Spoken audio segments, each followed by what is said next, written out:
There is Jonathan Quick. This is his 5th game, his 4th start. Forward. Play it to the outside. Loose in front. Quick got a piece of it. They're not obsolete. Jonathan Quick with another shutout. Ageless wonder. Wow. 38, going to be 39 in January. Not yet. John Carlson around to Ovechkin. Feeds it a middle. Tap score.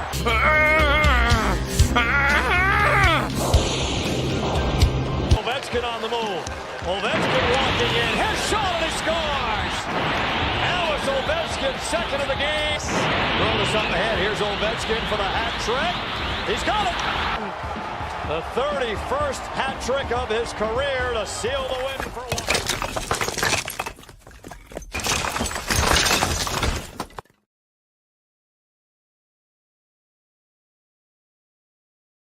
Guys, welcome back. Welcome back to Big Apple Hockey. It is great to be back. 2-week layoff, and my biggest fan was asking why we were late. And fortunately, babe, here we are right now. All of a sudden, all my comments are gone. What happened? All right. I don't get it. I don't get it. But yeah, for all you guys that missed it, it was November 9th. I got married to the lovely Maria Williams, well, she's still a Cassandra. She'll still always have her last name. I always tell her that. You're still part of that family. But just the meaning of our families coming together was fantastic. I, of course, am your host, Marc Williams, aging like Jonathan Quick, and I've got a ring on my hand, one less than him. But joined once again by Full Press NHL, Mr. Jim Behringer. What's going on, guys? I feel like I'm a part of the show every week, and it's great to be a part of Big Apple Hockey. Love to be here. And thanks for having me back. Hey, it's a no-brainer. I mean, we had a great time in Vegas, and here we are again. Like I said, I made up the banner for you. So we didn't get a chance to show that last week. This is where you can always find Jim on Twitter, and he'll cover everything hockey as well as, of course, Full Press NHL. You guys do a great job. And what, just delighted. Phil will be joining us just momentarily, guys. But we're going to start with might as well just announce the A block. We're going to start with the A block and go around the league because there were a couple of headlines that came out this week, Jim, and it was an incredible week because, by the way, once again, the A block is sponsored by Seat Geek. I'm off my rhythm, Jim. I'll go right to the Rangers, off my rhythm a little bit, but because I'm going all the way down to the league wide stuff, so don't go thinking we're some Mickey Mouse organization. No, they're not. They're not. Trust me, high quality talent at this spot. Especially, you guys got to go find the Vegas video. We did some great work. Yeah, we did great work, especially when the camera wasn't on. That's a fact. So, Jim, this one is one I can't believe that the explosion of goals Alexander Ovechkin started doing. He records a hat trick against the Vegas Golden Knights. He leads the NHL goals right now with 15, 27 behind Wayne Gretzky. He did get injured late in the game, and he went on IR. Jim, what words do you have to say? This is just vintage Ovi coming right back, right? I mean, I think he found the fountain of youth, right? I mean, like, seriously. I mean, it helps, like Anthony said last week, like, it helps the Caps team is good. Like, if this team was bad, maybe the energy isn't there. I mean, this guy almost put up back-to-back hat tricks for the first time since 2017, 2018 season. Like, what he's doing is remarkable. He was on a tear last year to close the year. Nobody really expected it again going in. There's a potential this year for him to break Wayne Gretzky's record. Most likely it'll be next year, early in the year. That's when he's going to do it. But he was on a tear, and then he had 5 goals in 2 games. He had, like I said, they had a hat trick against Vegas, 2 goals against Utah, and in the third period he gets that. It was a freak collision. No malice there by the Utah player. I believe it was McBain. It was just a unfortunate accident, unfortunate collision.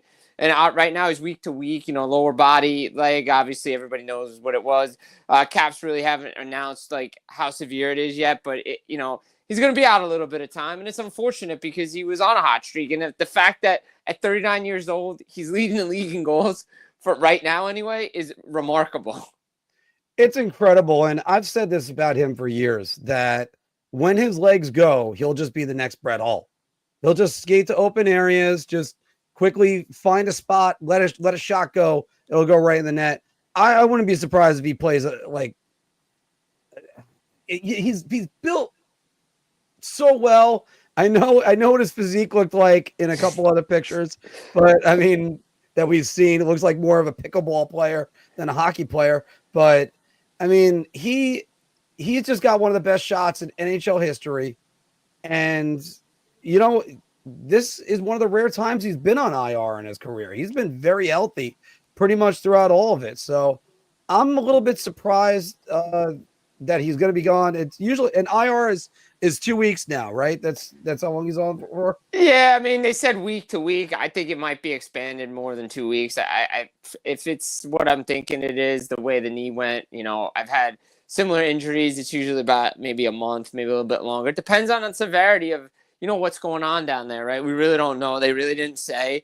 Again, privacy of the players. But again, they listed as week to week. I would expect at least a month. I mean, I think the last time he was really out for a significant time, when I think maybe go back to like 2009-10 season, he missed maybe a couple of weeks. But for him, he's been relatively healthy. The way he played the game, especially early on in his career, the way he hit, the fact that he hasn't missed more time is really remarkable. And you were talking about his shot. Like, I agree. He's got the best shot in the game. I think he's the best pure goal scorer the game has ever seen. And the fact is, he was starting to find that rhythm in his house again on the power play. That shot from Ovi's kitchen, it was starting to explode. And I think, I wasn't going to say hat trick like every night, but last year we saw Austin Matthews go through like a similar run. We had 3 straight games with a hat trick. It's like, if Ovi got on that run again, who knows how many, at the pace he was on before injuries, he was looking at 60 goals. Yeah. And how about this for a tidbit? The oldest player ever to score, to lead the league in goals, I should say, Bill Cook, 37-year-old, former captain of the New York Rangers. And this is all the way back to the 1932-33 season. I would have loved to see Ovi try to challenge that record, because that would have been quite amazing for him to do. By the way, fun fact in Amazing Sports Stories, I believe it's still on YouTube, I played Bill Cook in a thing called The Old Man in the Net, which talked about Lester Patrick suiting up in the 1927 Stanley Cup Finals. Wow. So yeah. So I had a little bit of a connection for it back in my acting days, but that's long gone. But another thing you and Anthony talked about, Jim, was actually your namesake, first namesake, Jim Montgomery. So after 2+ seasons, I keep wanting to say half, but no, 2+ seasons out as head coach of the Bruins. You look at what he did 2 years ago: 65, 12-5, the best record in NHL history. Jack Adams winner, gone 18 months later. It's really incredible, the fact that in a span of, I want to say, since 2017, right? So they've gone through 3 Jack Adams award-winning coaches: Claude Julien, Bruce Cassidy, and now Jim Montgomery. The Boston Bruins usually have one coach for a while, then they move on. They've been rotating coaches a lot, especially under Don Sweeney. Look, things did not go well to start the season for the Boston Bruins. A lot of dysfunction, a lot of, un-Bruin-like stuff with the Swayman contract, how open it was, how long it took, bitter feelings, the trade of Omar, things were really public, a lot of injuries, Don Sweeney really not putting a good team together. Yet they were in a playoff position when the firing happened. Even though the record wasn't great, they were still right in the mix. I think the expectations were higher, but you listen to all the players, right? Our play wasn't great. Good coach, good man got fired. Yeah, I heard the same thing in Edmonton last year when the Edmonton players didn't perform to their standard and Jay Woodcross was fired and a good man lost his job, right? This was coming. And it's easy to pull the trigger on a coach that was a lame duck. He had 0 extension. And I know everybody said, there was contract talks. There were contract talks. This extension would have been done already. And it wasn't. And Sweeney had his way out and fired Jim Montgomery, and here we are again. And now the onus is on Don Sweeney, because the roster and the team and the way that room and that culture is on Don Sweeney. Jim Montgomery can only do so much. It's unfortunate that he lost his job, but again, he didn't pick his staff. He didn't have an extension. Things were like lining up. And I remember go back to the summer, everybody would ask me, oh, who do you think the first coach would be fired? And all I heard was, well, Jim Montgomery in Boston. I'm like, why? They have a good team. I mean, well, if he gets off to a good start, he doesn't have a contract extension. And here we are, Jim Montgomery gone. And obviously, we all saw what happened Monday night against Columbus. And that's the kind of game a coach gets fired. And it's amazing because, again, 18 months ago, the three guys that were nominated for the Jack Adams Award, Montgomery for the Bruins, Lindy Ruff in New Jersey, as I got the like on there too. Forgot what this one did. I think this one did balloons. But then you also had Dave Haxtell in Seattle. All three of those guys. 2 years after they were all going to be coach of the year. They're all gone. And the funny thing about it is you go through the list of NHL coaches, the longest tenured ones, you got John Cooper, you got Mike Sullivan, you got a bunch of guys. You know who's number 5? Marty St. Louis. Yikes. And I think, Jim, we usually do a first coach fired. Everybody does it. And by the way, we're going to talk about another coach that might be on the hot seat. Not might be. I think he is. But you went through the list. It was either guys that are just got their jobs 1 or 2 years. Like someone said, Peter Laviolette. I'm like, they're not firing him, and they're not firing Patrick Waugh and on the island. So it couldn't have been one of those two. But you went through a bunch of the guys, and you're going, who is going to be fired? And then you kind of left with, okay, it's either going to be Marty St. Louis, it's going to be. My guess was Mike Sullivan, and they're holding on to him. He's a good coach, but I don't know how much longer that's going to be going on in Pittsburgh. But let me direct you back to this though, Jim. What do you think is going to happen next for the Bruins? Is it going to be trades, or is it going to be maybe Sweeney or the front office going? Look, I think that there's definitely some players that they have to look at. Obviously, Brad Marchand's an unrestricted free agent. Depends on who you talk to, right? I have a clip coming out. I had Zig Verkasi on my podcast. It'll drop tomorrow. I asked him the question. I said, what do you do with Marchand, right? Do you extend him? If you really want to change this thing, do you really want to bring him back?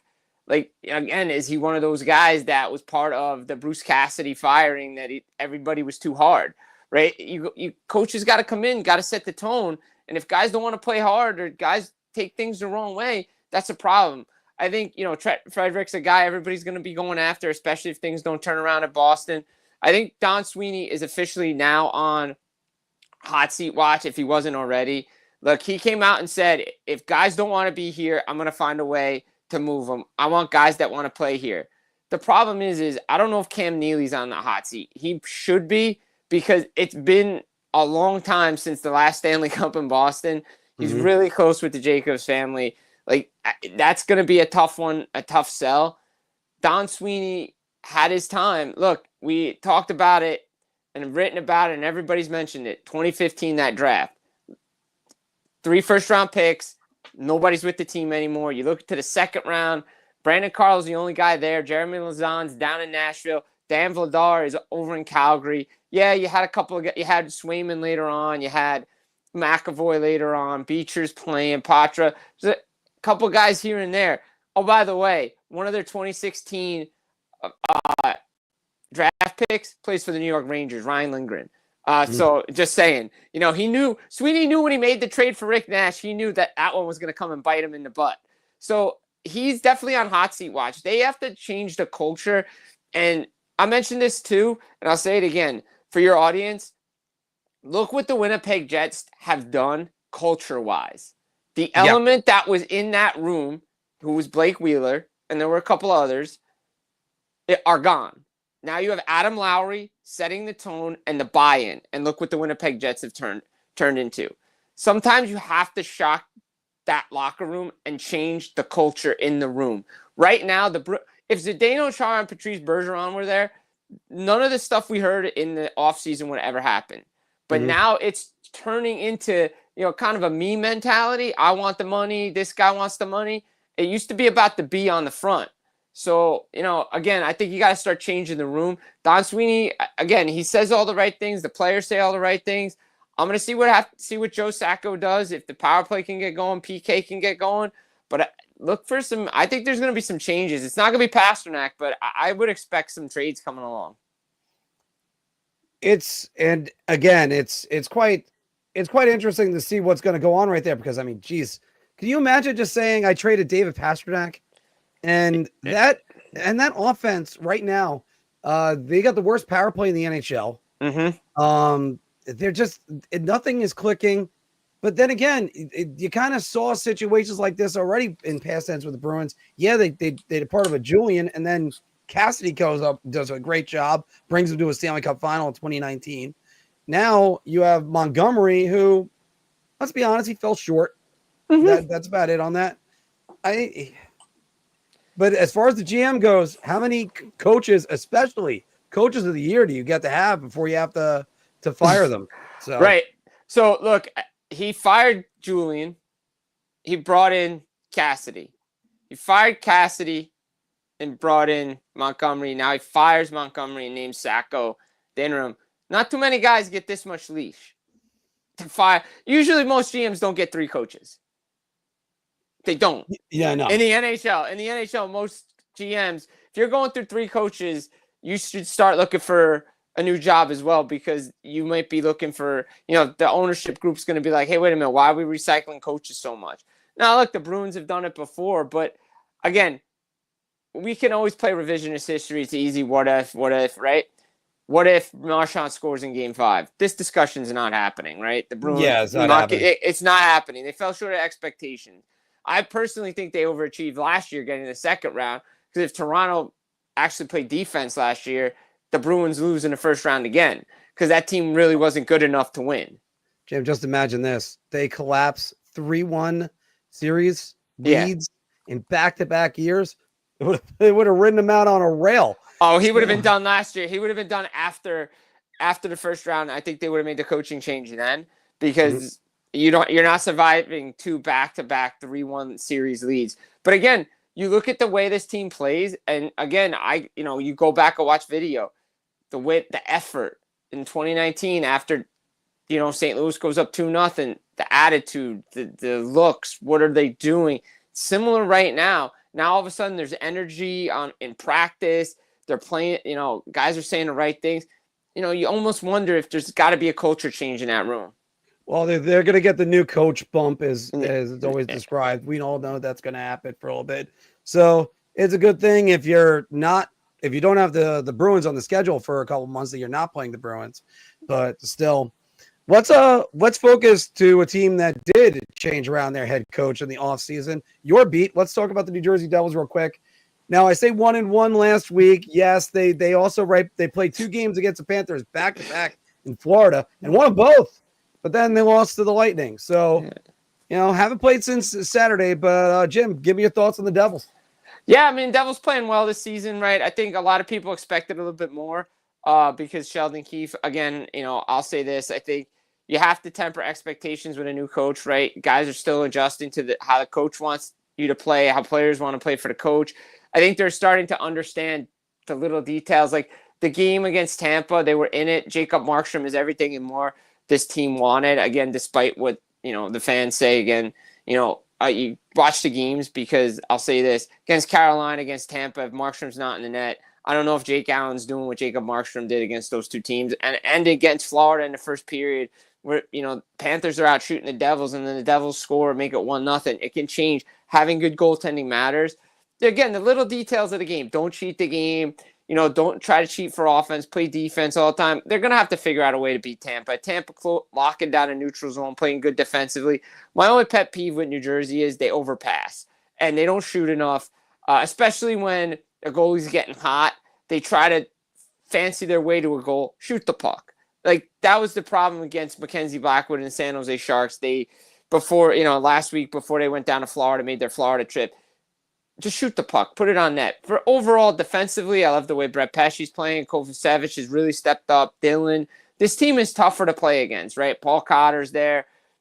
To me, they're still missing a little bit up front. I know they have a deadly offense with Bratt and Hughes and Heischer and all. They still need a top 6 forward. Been harping on this since July. I still think they still need that. They're going to need a center, too, down the middle to take some faceoffs and relieve some pressure. But overall, good start for New Jersey, I think. Right where everybody expected them to be, right in the mix for the top of the Metro and in a playoff position with the goaltending of Jake Allen and Jacob Markstrom. Yeah, Nico Hischier has had a great start to the season, and nobody could debate that one. And, of course, when it comes to this program, you're going to get me saying a lot of good things about Jesper Bratt all the time. It is because you can't help with that. I mean, he's 253 points since 21-22. So that's always something good. Yeah, I just looked it up to make sure that I had that number. It would have been in my notes, but still. And of course, Jack Hughes, if he could be healthy, then you're looking at a guy that potentially could score 100 points. Will he have the most points in the Metro Division? We're going to debate that one later on. But New Jersey had that like bout. A couple games where they were just letting in goals in droves, and then they kind of got it back. Is this defense good enough right now to go play with the big boys? Yeah, I think so. I mean, you saw them play. They won 2 or 3 against 2 of the big boys in the Atlantic, right? Florida and Tampa. They took Florida's system and played it to perfection and shoved it right down their throat. Good defense complements good goaltending and vice versa. And they have to learn to play good defense. I think that's the big thing. They got to learn to protect some leads, not cheat. Stay patient. I always say this. Cheating the game is the worst thing you can do. I go back to the Calgary game when they were on the West Coast in Western Canada. It's 0-0, 5 minutes left. It's a deflection. Kovacevic doesn't really need to be pinching there. It's 1-0 with 5 minutes left, and it's 2-0. Goalie really can't do anything. So don't cheat the game. Again, it's the little details that are going to come. They're still learning. They haven't really, and a lot of people didn't realize this. After their trip from Prague, they played 11 games in 21 days. They really haven't had a lot of practice time until this little stretch here in November. But their schedule is just so jam-packed that they really don't. There's only so much video you can watch and translate to the ice. You have to do it in practice. The defense is better. Tom Fitzgerald did a great job of upgrading this team. I think their defense can hang with anybody, including the teams we're probably going to be talking about in a little bit.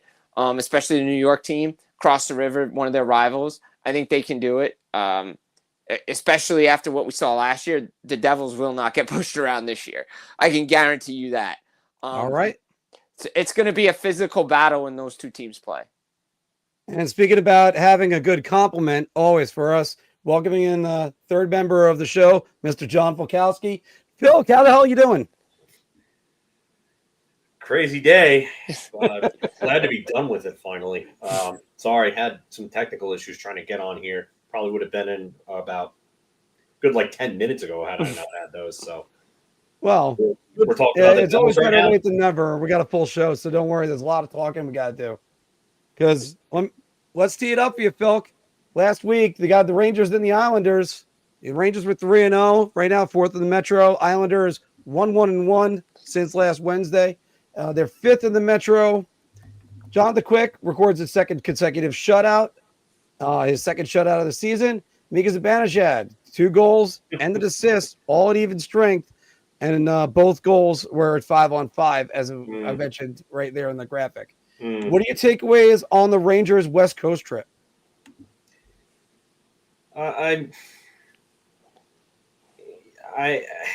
It's tough for me to say that I love what I'm seeing because the San Jose game was not great. Nope. The Seattle game, they played a little better in, still not great. The Vancouver game, they once again come out flat. They get scored on early, and you're just I literally said to myself, do they purposely do this just to piss the fans and the coaches off?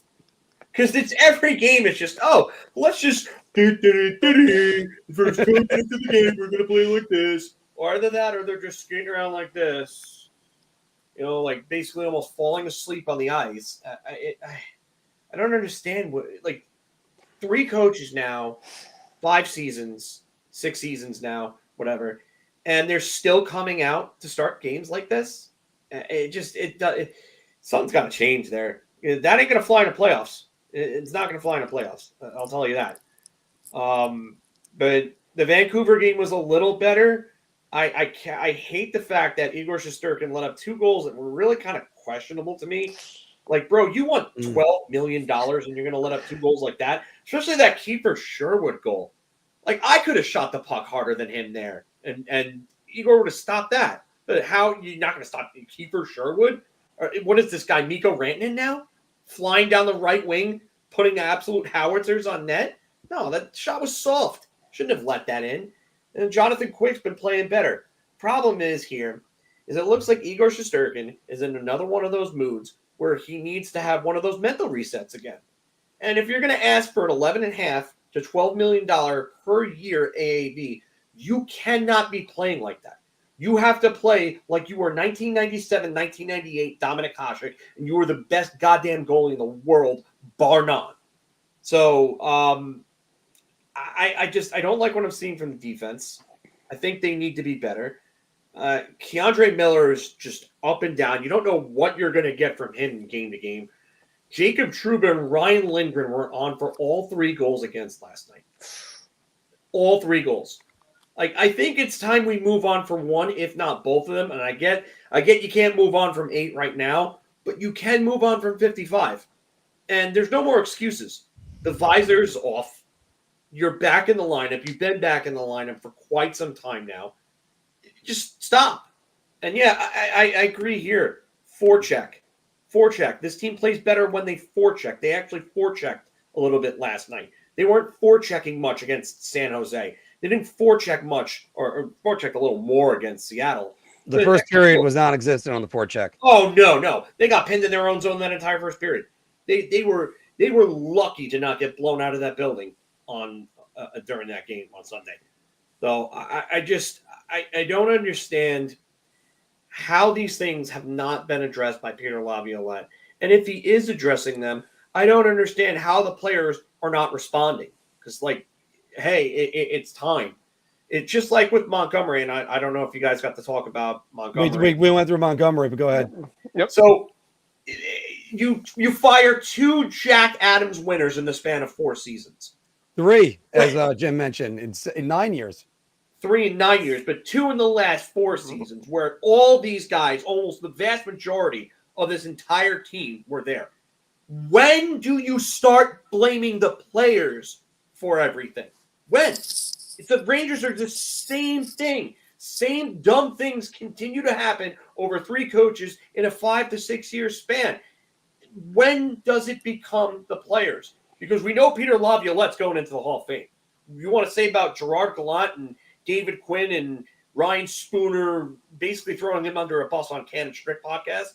But Peter Laviolette is going right into the Hall of Fame when he's eligible. He's a first ballot lock for it. Yeah, I agree. So it's not the coach, it's the players, and this has to change. Yes, they played better than they've been playing previously, where they got thrashed by Winnipeg and lost to Florida and they looked like a paper tiger against Florida. I get it, but this team still has to be better. The record is good, but anybody who's going to say, hey, look at the record, you shouldn't be complaining. No, there's cause for concern, because come April, a lot of their flaws are going to be exposed if they don't start making changes to them now. It's like Aaron Boone with the Yankees. All the errors that they made throughout spring training, the regular season, these past 3, 4, 5 years, and even Ralph Nader nailed it on Twitter and came out and said all of this and said how their problems were because Boone never bothered to clamp down on the fundamentals on him. It's the same thing. If you don't do it now, you're going to get shellacked come playoff time. So the Rangers have a lot to work on. Jim, would you agree with that, or would you think it's just as low right now for them? No, I agree with that. I mean, I think you have to look at the starts to games, right? They're flat. I mean, even goes back to the Detroit game where Jonathan Quick got his first of back-to-back shutouts. I think without Quick in that game, the Rangers are probably losing in Detroit. I mean, they got outshot heavily. They got outshot in, I believe, the Seattle game too. And obviously Lafreniere's goal, kick-started stuff. But you have to play better from the beginning. Starts matter. You can't always try to come back against teams. It doesn't work in this league. Not every night. Comebacks. It's hard to be the leading team with comebacks and do it every year. It just doesn't work. The Devils found out that the hard way last year when they had the most comebacks the previous year when they got to the playoffs. You just can't rely on that. I agree. I think the players need to step up, and the players have to be held accountable. I mentioned it before. The culture in Boston has to change in that room. The guys that got Cassidy fired are the same guys that got Montgomery fired, despite what they say. It's the room, too, in New York, right? Certain guys, maybe they need a little culture shock. Look, the knock on Peter Laviolette's been always second-year Laviolette. Let's see because he always comes in and everybody plays a certain way. I understand what things change. They played defense last year. They were playing better, got to the playoffs. Same coach. What's different, right? Pretty much same personnel. And oh, by the way, don't tell me the kids are at fault when the top guys are performing. Like Will Cooley, Capo Caco, Filipino when he was healthy. Those guys were playing really well. And then Lafreniere gets benched too, and guys don't see ice time. They only get 5-6 minutes total. Going in third, like, come on. Like, again, the same mistakes and the same problems Laviolette had at his other stops are coming to fruition here in New York. The top guys have to step up. Yes, I agree with on Shesterkin. No, I know he's going to get paid, but I always say this. Connor Hellebuck ever made it to free agency, he was going to be the one that reset the market. And he's playing like the guy that everybody expects him to be in Winnipeg. But they also play defense in front of it. And I think that's the biggest flaw for the New York Rangers is they rely too heavily on their goaltending, and they do not protect the goaltender. They think they can just score off of turnovers from the other team. The comment was right. Attack. When they play attacking hockey, no one can touch them. Yeah, and also I just wrote about this recently. I didn't publicize it or anything. I put a blog post on our X page. But I think the coaches know what the shortcomings of that top line is with Zibanejad and Kreider. Because 5-on-5 time in the NHL right now, number one is Nathan McKinnon, 18 minutes, 16 seconds on average. Number two, Connor McDavid, 17 minutes, 36 seconds. Then Jack Hughes, 17:06, and then Barzal and Scheifele. Zibanejad averages 14 minutes, 24 seconds. So, and Kreider only plays about 12 minutes. It's the power play time that really boosts them up. And it's going to be an interesting question because, Phil, you said it before. In April, this is not going to fly. But the thing is, I think this team wants to just try to get to February, figure out where they are, and then maybe make some changes come deadline because they're going to have to push their chips all in. Because you guys hit the nail on the head. There's got to be a culture change. And it's going to be a huge culture change, I think, starting next offseason. The question is, can they do it now? Maybe not. I don't know. There's when it comes to points like this, and I said before, and we'll get to Steven's comment in 1 second. You get a team like this, as I was watching the Game 7 documentary with my now wife, which it's so great to say that. And said, it's funny. Now I still say fiance a couple times. She'll catch me on that. Go, now you're saying fiance. So anyway, with my wife, and you watch the 2003, the Yankees Red Sox, where Aaron Boone hit the home run. The story that is more intriguing to me is next season. The Red Sox come back, same situation that they were last year, and they suddenly just went, you know what? We got to trade Nomar Garciaparra. Do the Rangers have a move like that in them? No. They have that. The stones of Theo Epstein to take his franchise player and go, all right, we're going to move on from him. Who's that going to be? I mean, I have a couple candidates. I know everybody always wants to say Mika Zibanejad. Sorry, guys. He ain't going anywhere. No. Until 2030. And Mark, real quick. I wouldn't. All right. So if there is a retool and there's a change of direction, I wouldn't rule anything out because no movement clause, they can be waived. And especially, they can be waived. Let's just put this in perspective. if they deal Chris Kreider, do you think Mika Zibanejad is going to want to stay around New York? I think he'll be open. That's it. I think he would seriously explore going somewhere else if they dealt his best friend away. And then go back. Split up. Jim? So go back to 2004 when you mentioned the Red Sox. Everybody remembers the game that Nomar's season ended, that his time in Boston was done. It was that July game, the Jeter catch. Like, he's just sitting in the dugout. Everybody else is on the railing. You look at the Rangers sometimes. They just look, guys, the mood on the bench. Like, it's just, something's got to give there. Look, I'm not trying to, like, pound the chest. Everybody sees what's in the background. Look, I'm looking at it as you're objective. Right. I'm trying to be objective here. You see some guys, the mood is different. Certainly, like, where's the guy stepping up on the bench and say, like, who's loud on the bench? And the tone was set the first day of camp. Why is your captain coming out and saying, this is the last dance for this group? Jim, now you see why I have questioned this leadership group for the last 3 years. Well, I think everybody questioned. That.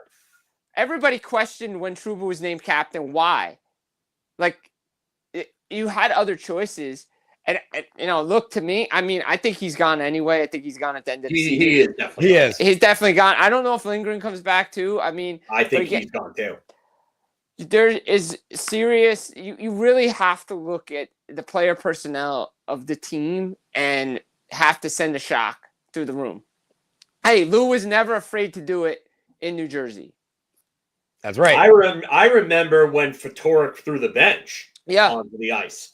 I remember that vividly. I remember watching when that happened, that game, and then the reactions to it on NHL Tonight that night.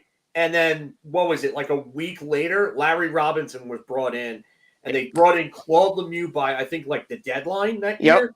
Yep. And Alexander McGillney was brought in, and that was it for them. And then they went on to win that championship. Yeah. I mean, and I think they were number one in the NHL at the time. See, they were. Yeah. It's crazy to think about. Well, speaking about Lou, let's get to these guys for a minute, because the Islanders, like I said, 1-1-1. Convincing win versus Vancouver. Late loss versus Seattle, and OT loss to Calgary last night. Last 3 games, Pierre Engvall has scored 3 goals. And I mean, only 6 total for the entire West Coast trip so far. Phil, I'll go right back to you with the Islanders having 2.53 goals for per game, 27th in the NHL. What exactly are you taking away from this week?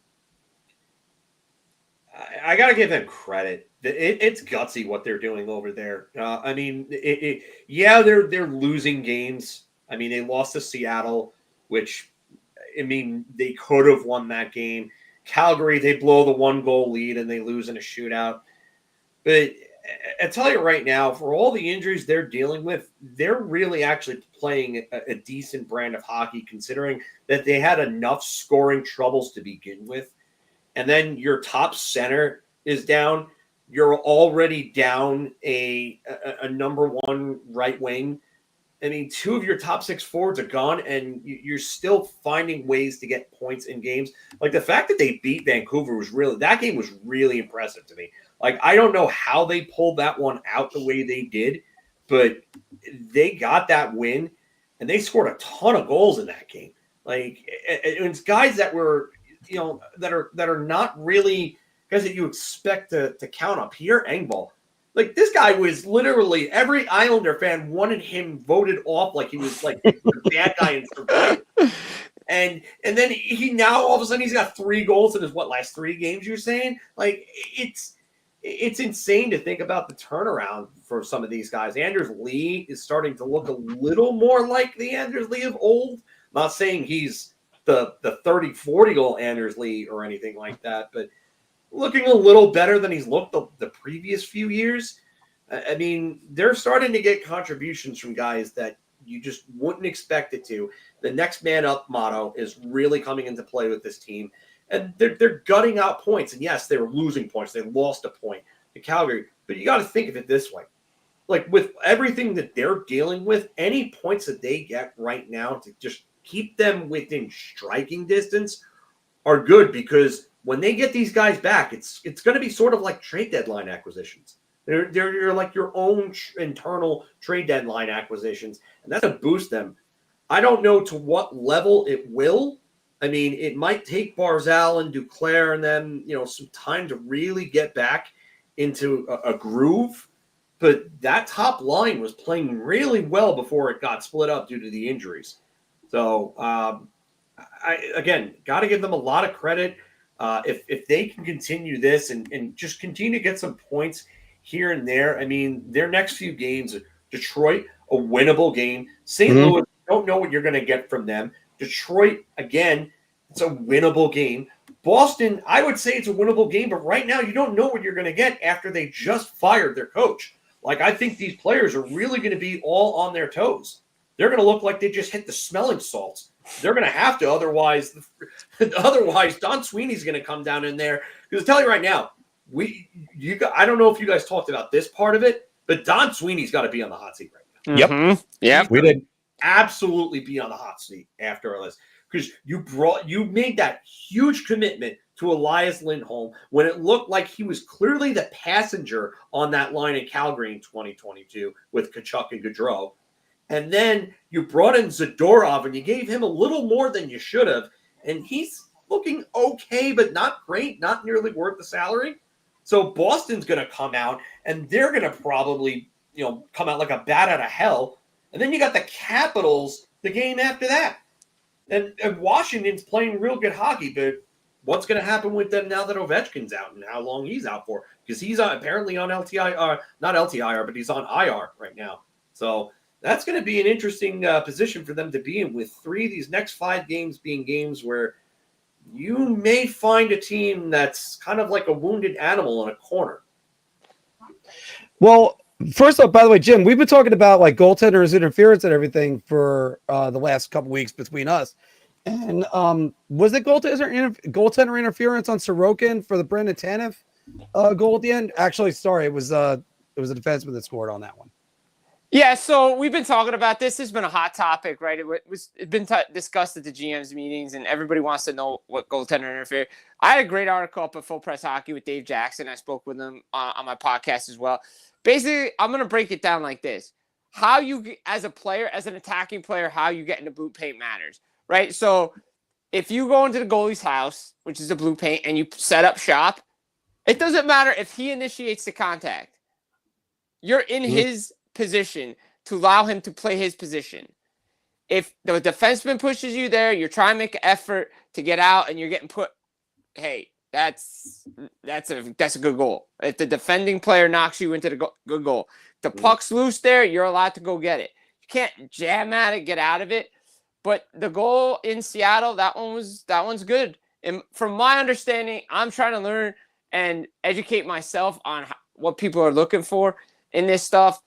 I know everybody's going to, complain and, this is what we do.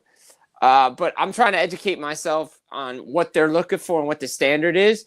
And to me, I'm getting a better understanding of, okay, player X goes in on his own, sets up shot, makes contact, that's coming off. And that's been the standard. Phil, do you have a question? Yeah, Yes. You had a really good post. It was like a week or so ago, Jim, on Twitter that I quoted you on, and I'm trying to find it. And it was in relation to this. And you actually explained it very, very well. Probably better than anyone I've seen explain it really so far. But basically what this comes down to is that it doesn't have to be contact for it to be goaltender interference. The rule is that if the goaltender is not allowed to play his position, then it's technically interference. So if you go into the paint on your own, like you were saying, and even though you may not make contact with him, he can't play his position to make that save. That's interference by their standards, by their rules, by the wording that they're giving us. Right. So, and for everybody out there, I actually found it. NHL.com, if you type in the rules for everything, they have a nice 8-minute video explaining everything. Now, I know everybody was up in arms about the Connor Hellebuck thing with the Lightning, but if you look at it, the puck's free. He's getting pushed from behind, and then his stick goes into Hellebuck's pad, and then they score. Well, the defenseman's causing the problem. So that's a good goal in my opinion. Now, everybody's going to look at it, and the same thing with the offsides, right?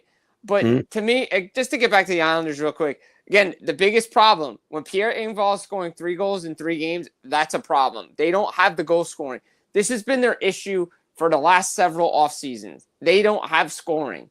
Doesn't help Barzell's out of the lineup. Doesn't help that Duclair's out of the lineup. Even when those guys were in the lineup, it was inconsistent. They need to be consistently scoring goals, and they have to protect leads and win games in regulation. They can't keep going to overtime. 2.53 goals per game is not going to do a lot. Nope. That's not good enough. It's not going to cut it, and they're going to need more help. I think one problem that they have is they don't really have, outside of Barzell, I mean, Siplikov looks like he could be that type of guy, a playmaker. They don't have those guys that could just create their own space. They got good goal scorers like Bo Horvat and Brock Nelson and Kyle Palmieri, but it's hard for me to look at this team like last night. I know Siplikov had a breakaway. Dustin Wolf had a great game, but it's hard seeing this team try to generate offense right now. It's difficult watching it. Too many streaky players. Yeah, I would agree there. There's a lot of guys that are up and down, a little too streaky for their good. And when you're a team that's in the bottom 5 offensively, you cannot afford to have that, because if your offense is literally going to be feast and famine and you really don't have the pieces on paper to put up the goals on a consistent basis, you're likely going to end up bottom of the very, very bottom of the league. So, and this team, their defense has just simply not been good enough at times for them, the Islanders. I mean, you see it. Adam Pelech gets hurt. Their defense is a completely different defense. It's like you're taking away the heart and soul of the team at that point. But Ilya Sorokin has been the man. I mean, he's been as every bit as advertised. So good for them on that part, but they need to make a deal for a scorer sooner than later. Yeah, and Lou's going to be pragmatic and make sure that he makes the right move. So I wouldn't expect that he's going to exactly rush at that. All right, guys. So that wraps up a very long A block for us. We talked about everything around the league right now. Let's take a quick message from DraftKings, and then let's go do some bar talk. Hockey fans light the lamp this winter with DraftKings Sportsbook, an official sports betting partner of the NHL. New customers can bet just $5 pregame money line on any NHL team to win their game and get $150 in free bets if they do. If that wasn't enough excitement, you can turn small bets into bigger payouts with same-game parlays. Combine multiple bets like which team will win, how many goals will be scored, and more for your shot at an even bigger payout. Download the DraftKings Sports app now. Use promo code THPN. Bet $5 on any NHL team to win their game and get $150 in free bets if they do. Only at the DraftKings Sportsbook with code THPN. Shot. This is the easiest I've ever to answer. I'm going to say beer. I can't even begin to describe. I'm actually going to go crazy. I'm going to buy everybody around on this one. Welcome back, everybody, to Big Apple Hockey's Bar Talk. We're gauging our confidence on NHL topics based on our choice of drink. You're so confident you're buying everybody around? So. I'll have beer. Or, oh, God, I need a shot. Play along in the comments, everybody. And don't forget, the Big Apple Hockey trucker hats and shirts are available. Not wearing one right now. I don't know where mine is. I'll have to try to find it or buy one for myself. So, and actually, my wife just handed me like a cup of coffee and some iced coffee. It tastes like Christmas. So, caramel apple. That's what it was. It was caramel apple. All right, guys. Bilk, the New York Rangers, the power play, 24.4%, 7th in the league right now. They were 26.4 last year. But if you break them down right now, in the month of October, they were 25.9, 22.2 now in November. The Rangers will not have a top 10 power play by Thanksgiving.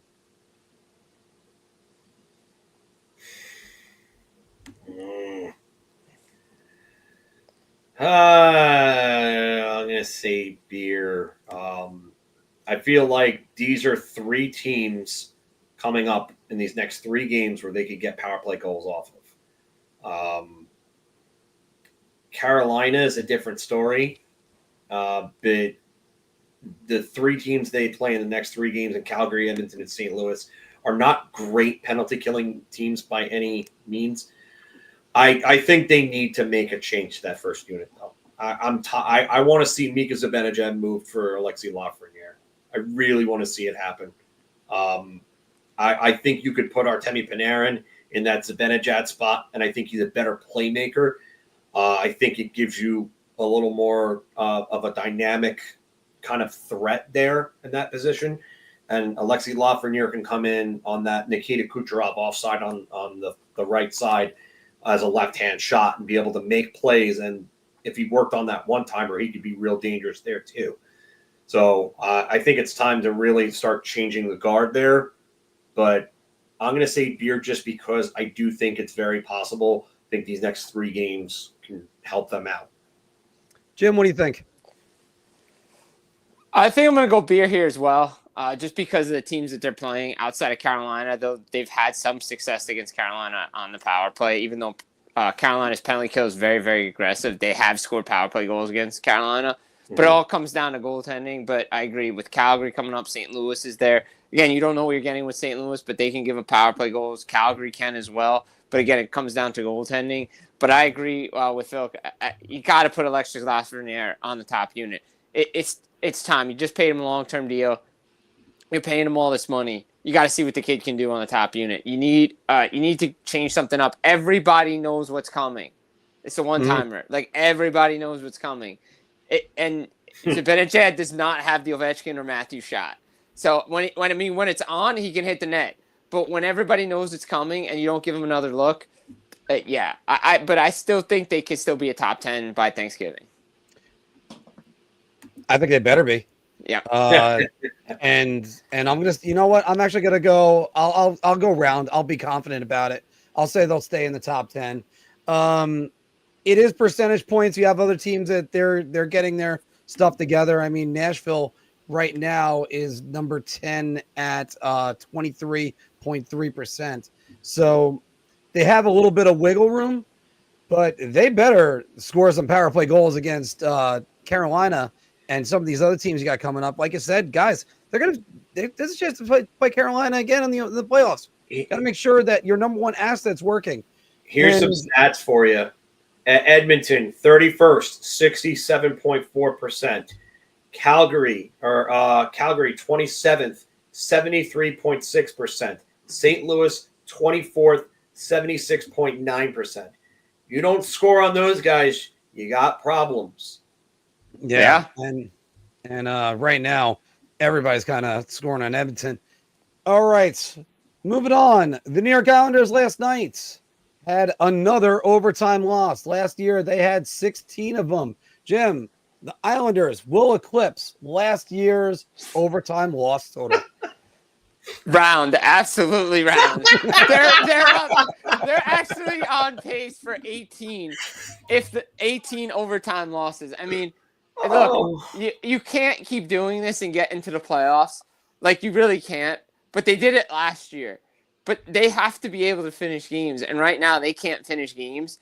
And I think they're going to do it. I mean, what is it? Calgary had the most 17 one year. I could see them passing 17. Yeah. I really can. I really can do it. I'm going round here. Phil, what do you think? I wish Anthony was here for this one because I wish we could see how upset he'd get if we all said round. I honestly, his facial expression would be great. I'm gonna go round. Screw it. I'm gonna go round. You five of them, not even through 20 games. Right. And you know what the worst part, the thing about it is, as compared to last year, is they're dealing with all these injuries. So they'd be happy to just get those points with all these guys out right now. And they partially should be. But I you know what? I'm with State or Survival on this. I could actually see 20. Mm-hmm. I can. I'm going to go around. Guys, I am having a lot of trouble coming up with my answer right now because I watched that game against the Devils. And the game against the Devils, you're up 3-1. There's 5 minutes remaining. And I had the whole video ready to go based off of the movie Glenn Ross of Alec Baldwin yelling with Jack Lemmon. The leads are weak. You're weak. But then the Islanders had their comeback against Edmonton a couple nights later, so I didn't post it. But yeah, Blake Griffin Williams. We got the hoop. Although I have stuff obstructing the hoop right now, so I can't show it completely. Oh, my God. You know what, guys? I'm gonna have to make it a hat trick. I'm buying around on this one. I got it because I think the philosophy is it's better to get 1 point than 2. But the thing is, the Islanders are gonna have a couple of those. No, sorry, get 1 point instead of 0. Yeah, I was gonna say, wait a minute. That's the other way. Yeah, no. Hey, what? But there's gonna be gift.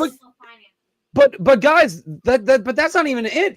There's gonna be games where the Islanders, hopefully, they don't channel back when Hair Gel was the coach, as Anthony liked to call him. Those days where you're like, all right, the Islanders have a third period lead like they did against the Devils last year, and then ended up getting nothing when the Devils beat them in the final minute. So hopefully that's not the case for the Islanders and they avoid it. But like you guys said, they're on pace for 20 of these.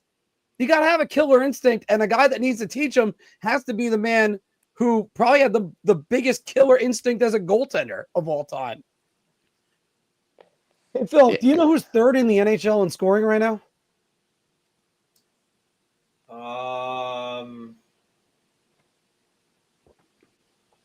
Was that Jack Eichel? No, actually, it's Marty Necas.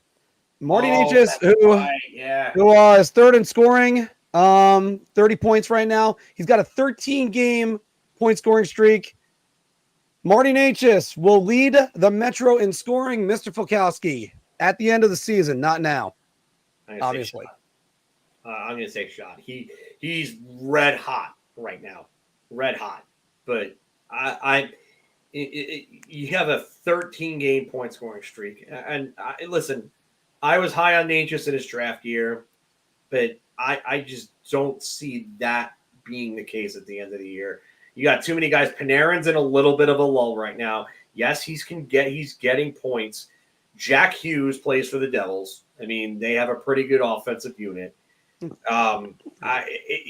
are just other guys that I think of when I think of this team. You know what? Honestly, it wouldn't shock me if he's not even the highest scorer on his team when this season ends. If Aho got hot and ended up overtaking him, I would not be shocked by that one bit. I'm going to say shot. All right. Jim, what do you think? I'm going with shot as well because there's too many guys in the league. Look, it's talking about peaking, talking about, 13-game point streak. It's all well and good, right? The pace he's on is ridiculous. Like, eventually, it's like the Winnipeg Jets with the way they started the season. Eventually got to come back to earth a little bit. Like, look, he's living up to what he wanted, right? This kid, we heard all the noise in the offseason. He wants more minutes. He wants more time, wants more power play time, wants Rob Brendamore to play him more. The contract was a big issue. He's playing great, but there's so many other guys in the league. I think of a guy in Colorado, two guys in Colorado, Mikko Rantanen and Nathan McKinnon, who could do it. If Connor McDavid ever starts getting to be Connor McDavid, I think Connor McDavid could be up there. It's a nice story to start, but again, eventually the law of averages say you got to come back down to earth a little bit, and your point streak's going to stop. So I'm going to go shot here. Yeah, I want to go beer so bad, guys. I want to go beer. And you know what? I'll go beer.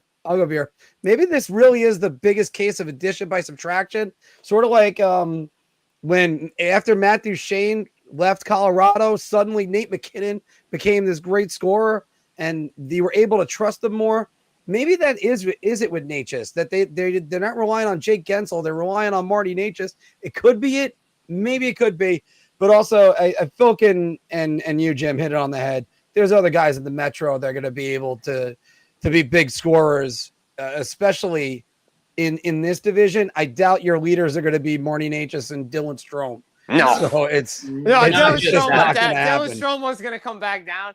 Marty could stay there for a little bit because I think he is the playmaker this team has been desperate for, especially when they get to the playoffs. But there's too many guys. Even you say in the Metro, Atlantic, Kucherov. I mean, we're not even bringing up other guys from around the league either. I mean, you mentioned Minnesota, but Kaprizov, he could be doing his thing as well. So there's just too many guys. I just don't see it. The one thing that sticks out to me with Necas, I'm sorry, I just got to get this stat in: 26.2 shooting percentage. Yeah, that's got to come down. That's got to come down eventually. That always comes down. That's going to come down. That's everybody's got that stat. They love the cherry pick. Phil, you have showed me the importance of that stat. I agree with you 100% with those. And yes, they do come down. Moving on, guys. The Detroit Red Wings, they are 31st in the league at 5-on-5 goals. They're 29th in the league in goals scored. They're tied for last place in the Eastern Conference with Columbus and Montreal. Derek Lalonde is going to be the next coach fired because that didn't make any sense the way someone wrote it. I had it. He was on the hot seat. So Derek Lalonde is the next coach fired. There we go. I'm going to start it, guys, because I'm right here and might as well stop playing around on this one. If he makes it to Christmas, that's like the longest day of execution possibly ever. So I think that's going to be the case. Phil, thanks for correcting the banner. I think that's what you're doing for me right now. Yeah, Derek, he's the next coach fired. Jim, what do you think? Lalonde going next? Yeah, I think so. Detroit's underachieving round for me. I think he's definitely the next guy on the hot seat. I mean, there's obviously talk of Nashville, Andrew Brunette. But you look what's going on in Detroit. I think that you see the losses, Sharks, the Duck loss. Like, there's too many losses that are piling up for a team that everybody expected to be in a playoff position and compete in the Eastern Conference. Now, that's a great point, Mike Sullivan. When do they pull the trigger there? That's the problem. Like, they've had so many games already. Now, I will say this. If they had lost Saturday night to San Jose after blowing that lead, I think we're talking about Sullivan Monday.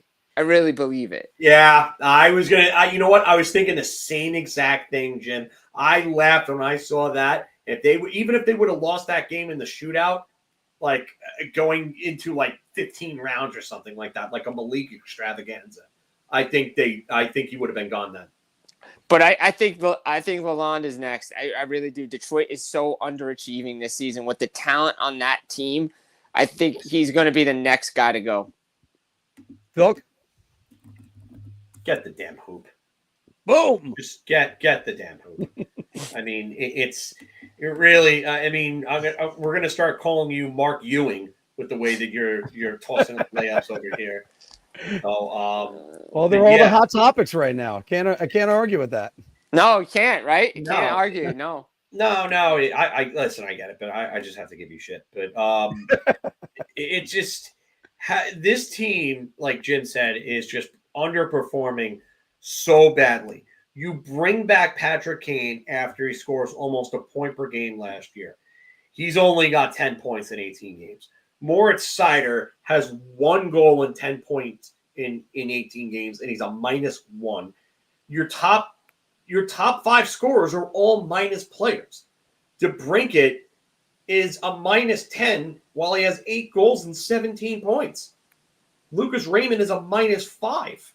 Dylan Larkin is a -7. And for a guy that has 11 goals in 18 games, like, these numbers are inexcusable.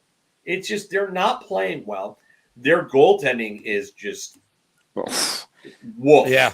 Buzz, your girlfriend, woof. I don't know how Cam Talbot has a .920 save percentage, because it just, like, it seems like when I watch them, they're really not playing all that well. Alex Lyon isn't playing great. He's okay for a backup, I guess.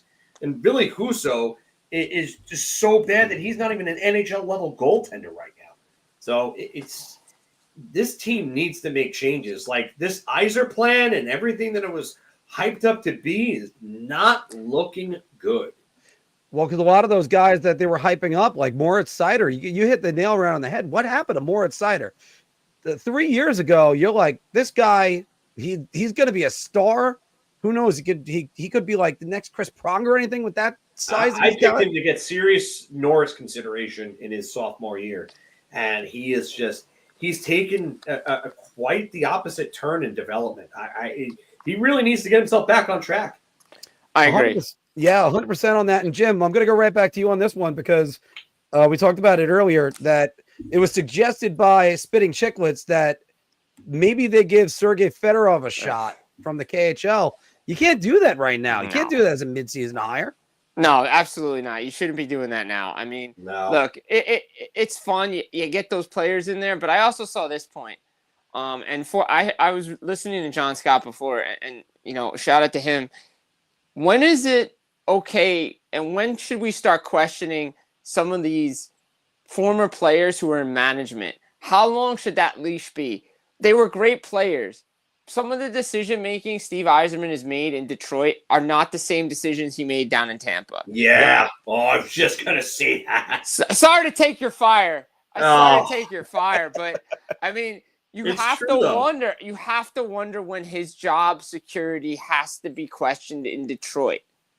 Because they're supposed to be in the playoff mix this year, if not in the playoffs.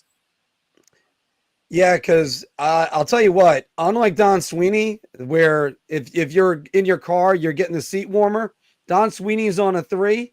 I think Yzerman, they might be pressing that button right now. And I know the last thing anybody wants to do in Detroit is fire Steve Yzerman or want him fired. But it's getting there. It's getting there, guys.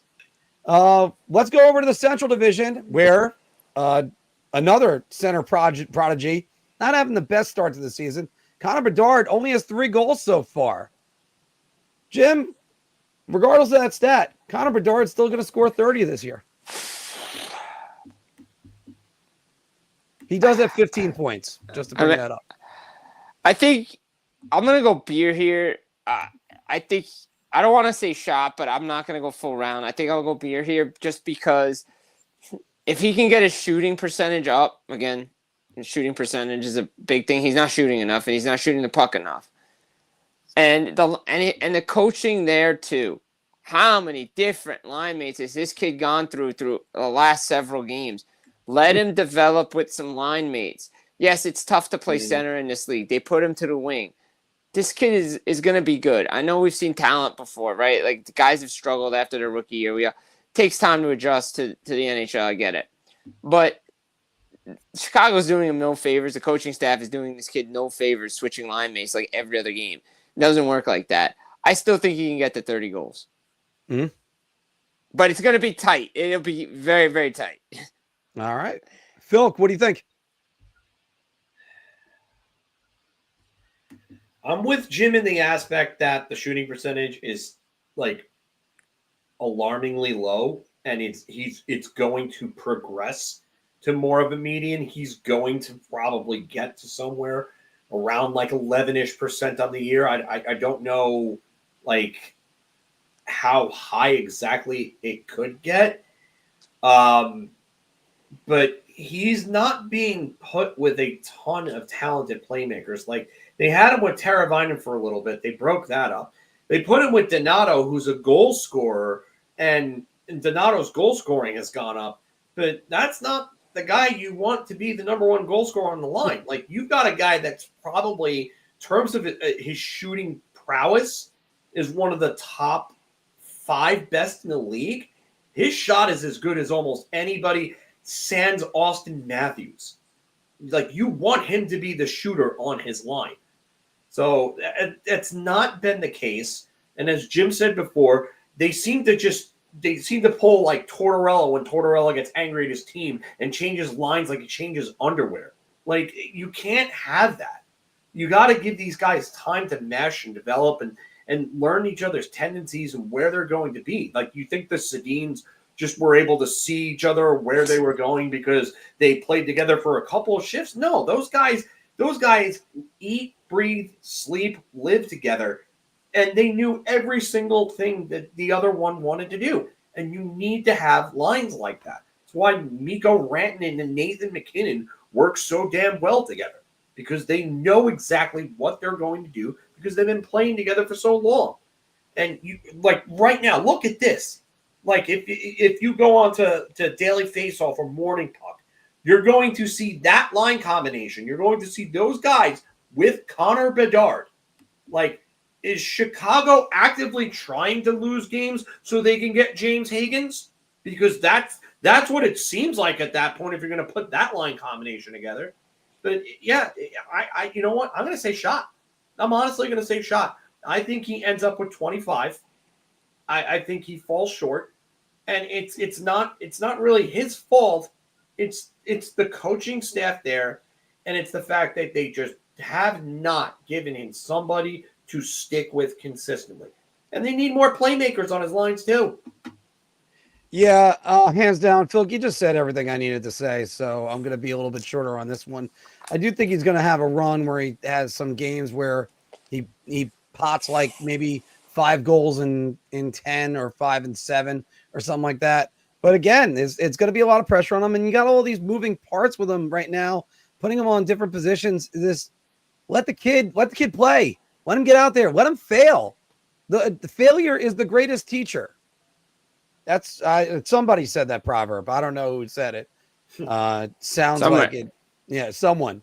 Somebody said it. Someone besides Yoda said that. I do know Yoda said it. Yeah, Yoda said that before, but that was the Last Jedi. Yeah, I heard it was someone named Mark Williams that said that. Yeah, I think so. I think it was Mark. If failure is the greatest teacher, then I have a PhD in failure. Anyway, but yeah, I made one. Actually, you know what? That's a good point. I made one smart decision in my life, and it's right here now, guys. Hey. So, all right. There you go, buddy. By the way, guys, fewest goals in the league. The Chicago Blackhawks with 44. 4 more than them, the New York Islanders, and 5 more than the Blackhawks. Calgary Flames, who right now have a 10-6-3 record. Phil, Calgary can still succeed with the lack of offense. And right now they're in playoff positioning in the West. They're in 3rd place in the Pacific. Yeah, and they're 3rd in the Pacific.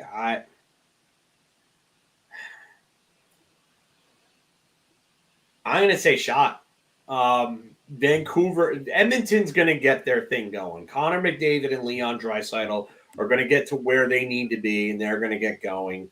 They probably won't do what they did last year, but they'll get to a playoff spot. Vancouver's going to get JT Miller back from his leave of absence. They're going to get Thatcher Demko back, and then they're going to start winning more games. I don't see how Calgary can keep it up without adding significant offensive pieces at this point, because their schedule is going to get tough, and there are a lot of teams that are not playing great right now that I think are going to start to play better. I think Colorado is going to start to play better. I think Nashville is going to start to play better. Once those teams start all getting into their groove, it's going to be a hell of a lot tougher for Calgary to make the playoffs with 10 or so teams that look like they should be in vying for that last playoff spot. Jim, what do you think? Playoff spot, sorry. I have to agree. Shot. I mean, it's tough. I was gonna go beer just to be different, but the problem is Sharon Govich gonna get going? I like Calgary. I think they're a good team. I spoke with Craig Conroy about his team. He really loves his team. But it's concerning. Huberdeau stopped his pace. Sharon Govich, he was hurt to start the year, but he's not there. What's Kadri doing? Blake Coleman's playing well, okay, but those aren't. Blake Coleman shouldn't be your leading goal scorer. You brought in the talent to do that. Look, the reason they're succeeding is Dustin Wolf and Dan Vladar are playing lights out right now. Defensively, They're playing really well. They're getting the goaltending. Eventually, the rest of the division's gonna catch up. I mean, you got, like you said, Vancouver's there, Edmonton's there, Vegas is good, LA's there. They figure they're gonna slot in after those teams eventually, but those teams have to get going. But you cannot expect to win hockey games only scoring 1-2 goals a game. You can't do it. Like I said during the playoffs last year, I still don't know how Vancouver beat Nashville with averaging 13 shots a game. Like that doesn't make sense. Like you can't do that. Yeah, guys, we're gonna make it a hat trick again. It's another shot for me, and this was a stat. When I heard it, I had to look it up, and it was just amazing to me to think about. Do you know Calgary? The leading scorer on Calgary is Rasmus Andersson 12 points. with 12 points. Yeah, not good enough. Wow. Oh, yeah. They're going to have to find a way to get offense. Maybe they can hang around. It's a long way to go because I don't think teams are going to start just wheeling and dealing right now. No, I can't. People, yeah, it's not. They're not going to do that right now. So maybe they can hang around a little bit longer, but. Like both of you guys said, you got a lot of teams, especially in that division, and you still got teams in the Central. Like Utah would like to get back to where they were last month, not where they are right now. Here's another thing, though. Like Jonathan Huberdeau, like he's starting to slow down. I think through the first 10 games of the season, he was about a point per game player, and we were all like, "Is he back?" You know, it was good. It was nice to see him playing at a high level again. But he's now got 10 points in 19 games. And his shooting percentage right now is over 21%. So that's going to slow down quite a bit. And what does that mean for not only him, but for that Flames team if that slows down to where it probably should be? Well, I think the league should do this. It's sorry, not the league, the Flames. But they're going to have to petition the league. It's a revolutionary way to try to get Jonathan Huberdeau back to being the player that he was. You ask the league's permission if Huberdeau can wear a Panthers jersey. It's because since he took that off, I don't know who the hell's been there. I think it's been Justin Huberdeau. I thought you were going to have him renamed Justin because that's really the only thing I could really think of at this point. Yeah, might as well. All right, guys. That was it for Big Apple Hockey Bar Talk, where we gauge our confidence on NHL topics based on our choice of drink. I had a good time with that. But hey, let's keep this going. Phil, I told Jim about this. I'm smiling as I'm asking this question because this weekend was the Mike Tyson versus Jake Paul fight. That was an absolute joke, but I watched it anyway. We were on Netflix watching it. What would be the equivalent of Tyson-Paul fights? Now, you can use hockey fights. You could use team matchups, however you want to do this. Would this be sort of like – would this be like the Edmonton Oilers last year trying to play the Edmonton Oilers of 88? I don't know how to do this. I really don't. By the way, Jim, that's a great setup. Yeah, it is. Thanks. I had to go plug in my tablet. I'm on 10%, so I was just like, all right, let me just go switch around. Thank you. No, I don't know. Would it be like Matt Rampe versus Ty Domi? I mean, I guess, but Rempe is also massive, and Ty Domi is super small. Okay. I don't know. You I may be able to give you better wrestling references than hockey. I think at this point. I could go maybe a Matthew Olivier, maybe Bob Probert type deal. I mean, rest his soul, Bob Probert, but rest his soul, Bob Probert. But if he was still around and he was one of those great fighters. So and Olivier is one of the best fighters right now too. So that could be something that we could see down the road, or even go Ty Domi with Olivier. I like to see that. I like to see that fight. Yeah, I mean, I keep thinking of a different type of thing. Maybe it's because you get these. It was such a bad mismatch. I mean, granted, Tyson, the fact that he even hung around for 2 rounds was all right, but I mean, yeah, you're trying to fight a guy that's literally 30 years younger than you. That's just. I think you could take the 77 Canadians and put them against somebody. Okay, all right. The team only lost like one game. Like or 7 games. They only lost 7 games. Like the team is ridiculous. Yeah. They had like 10 Hall of Famers on. Yeah, exactly. So put that against like I don't know. Yeah, but I don't think you put it against a champion. I think you put it against an upstart. Yeah. Maybe like if you put them against like that's why the Oilers last year are the ones that come to mind for me. Yeah, I was trying to think of 77 Canadians against last year's Oilers. All right, I'll watch that. Well, that would be Dryden versus McDavid. Wow, that actually would be quite amazing. So, and especially with the defense that team had. All right, guys, let's do some name this player. And Jim, usually I like to get always a flair for so try to get one Ranger, one Islander, one Devil at one point of their careers. So I'm going to start with this one. I'm going to read these off to you guys so that way we can get them for the audio. I know Phil's going to get all these probably really quick. So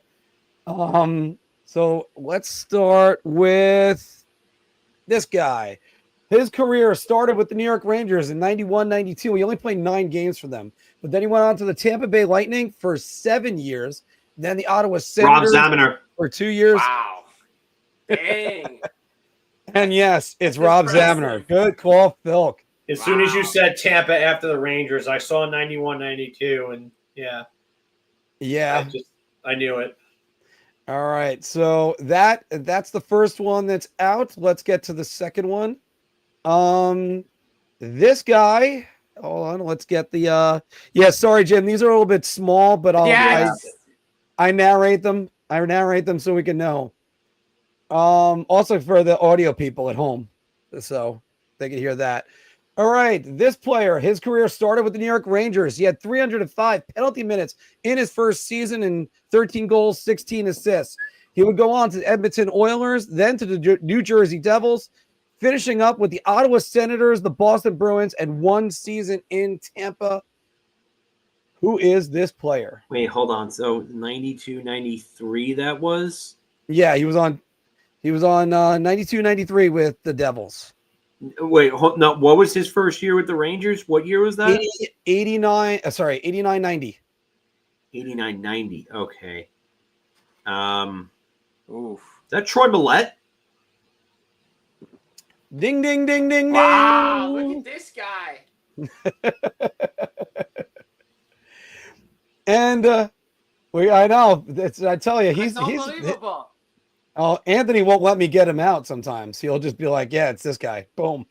Boom. All right. And here's the last one, guys. He started his career with the New York Rangers in 79-80, went on to the Edmonton Oilers, 83-84, then to the New Jersey Devils in 85 and 86. He was with the Devils until 92-93, where he was with the LA Kings for 3 seasons before going to Calgary at the end of the 95-96 season, back to the Kings before finishing his career with the New York Islanders. Name this player. His season with the Islanders, what was that last year? There was a 95-96. 95-96 Islanders. Ranger. Devil. He was a Ranger, Devil, Islander. And he was a King, too. You said he played in Edmonton as well? Played in Edmonton as well. And a tidbit on him is he's the first player to play for the Rangers, Islanders, and Devils. Oh. Pat Conacher. Yeah. Pat Conacher is correct. There is the name. Spun all the way down. So, yeah, Pat Conacher. Pat Conacher is always a great one. I actually don't know if they're related. I don't think they're related, right? Right, Phil? No, Charlie and Pat are not related from what I know. All right. Uh-oh, here we go. Blind ranking. Rankings. I hit my microphone for a second, so it went off. So, Jim, you're the guest, so you get a choice. I got 2 of these. It would be you have players you want on the ice, meaning a goal, or players you don't want to take a hit from. We'll go with the first category. Wait, Players what was it? On the ice needing a goal. Okay. Mark, ready? your audio is like really low right now. It is? Hold on. Yeah. Let me fix that.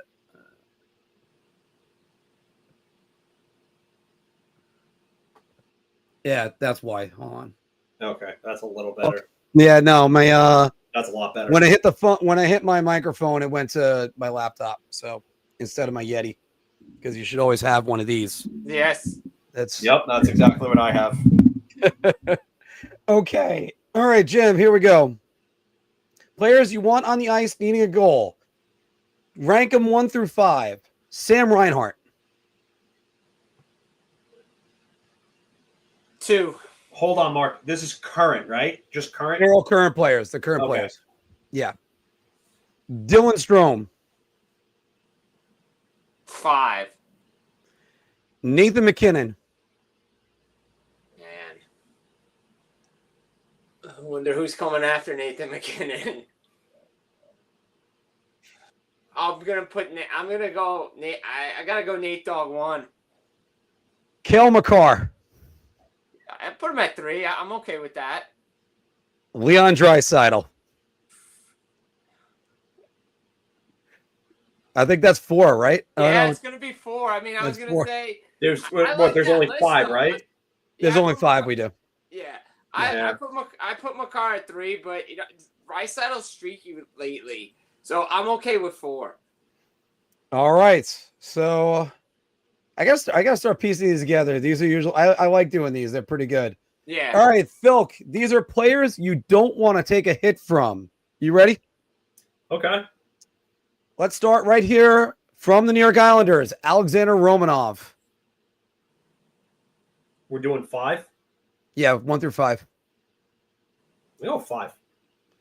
After what he did to Miles Wood, I'm not sure if I would put it 5. We gotta see what's coming. Yeah. Will Cooley. 4. Kiefer Sherwood. I'm okay with 3 on that one. Radko Gudas. Now, here's a question. Do I go 2 or 1 from him? Because I don't know who else you have. I'm going to go 1. Brady Tkachuk. Okay, that's 2. I could go either way with those 2. I have no problem with it. Yeah, I thought about trying to like mix in some finesse guys in there, and then I'm like, you know what? Let's go with the serious one today. We'll worry about trying to trap people a little bit more next week. Throw in Mika Zibanejad.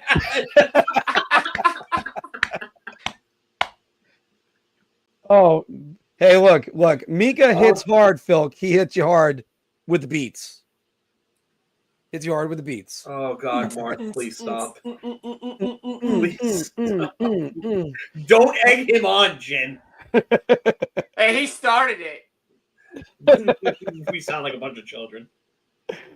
God bless us. God bless us in our man. our humor. Do you guys want to do a puck doku pyramid, or you just want to do a puck doku, Phil? How much time you got? Doku. Regular puck doku? Yeah, do regular all right. puck doku. So we'll do a regular one.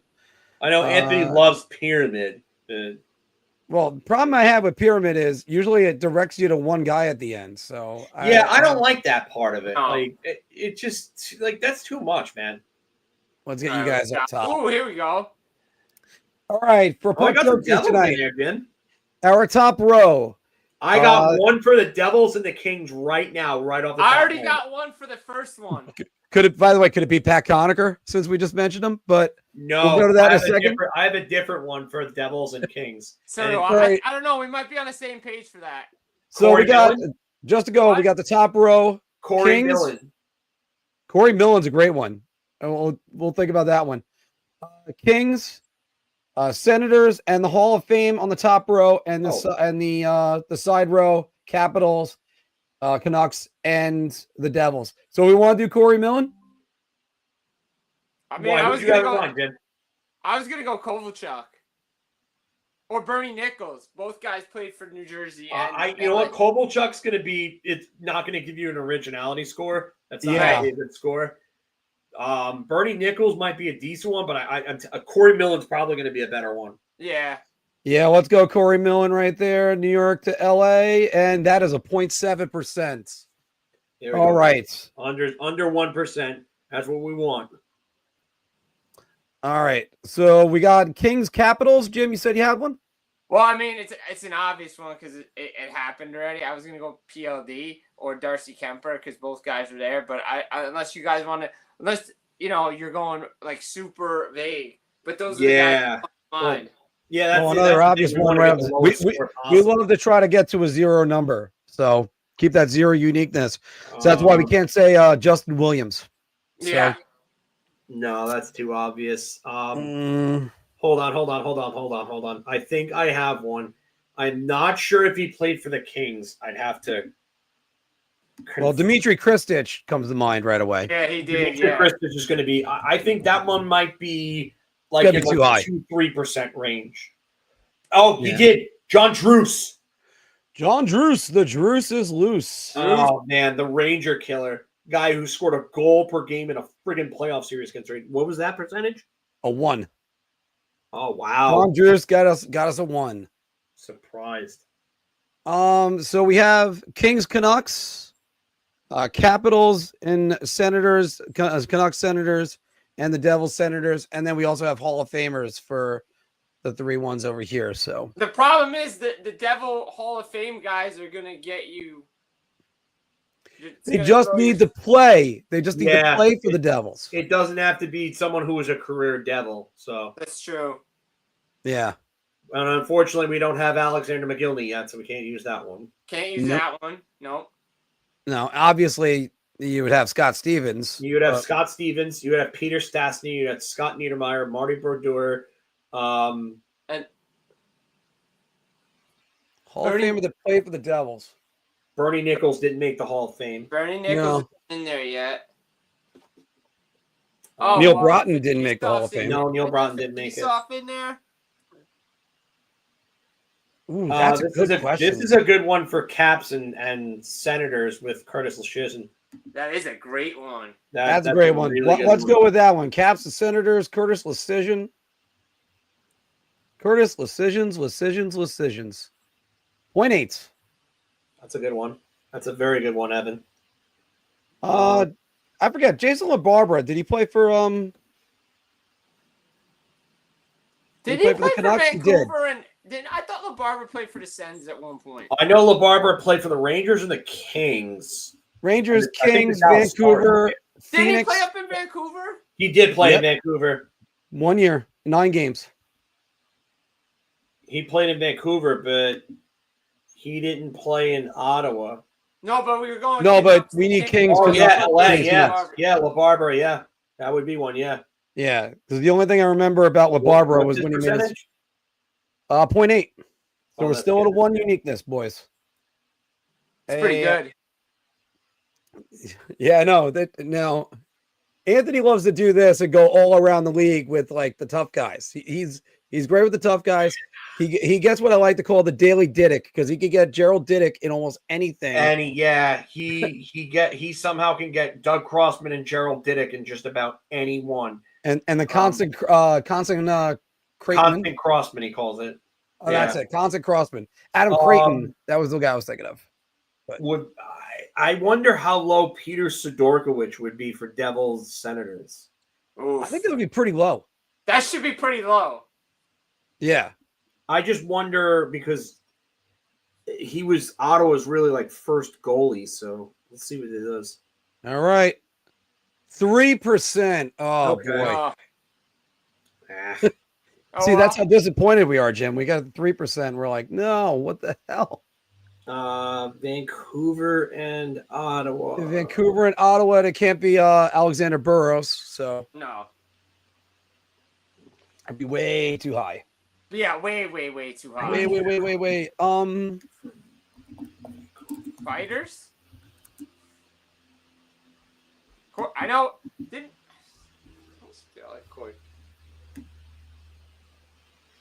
Well, I thought he did. Yeah, I'm trying to think of guys too.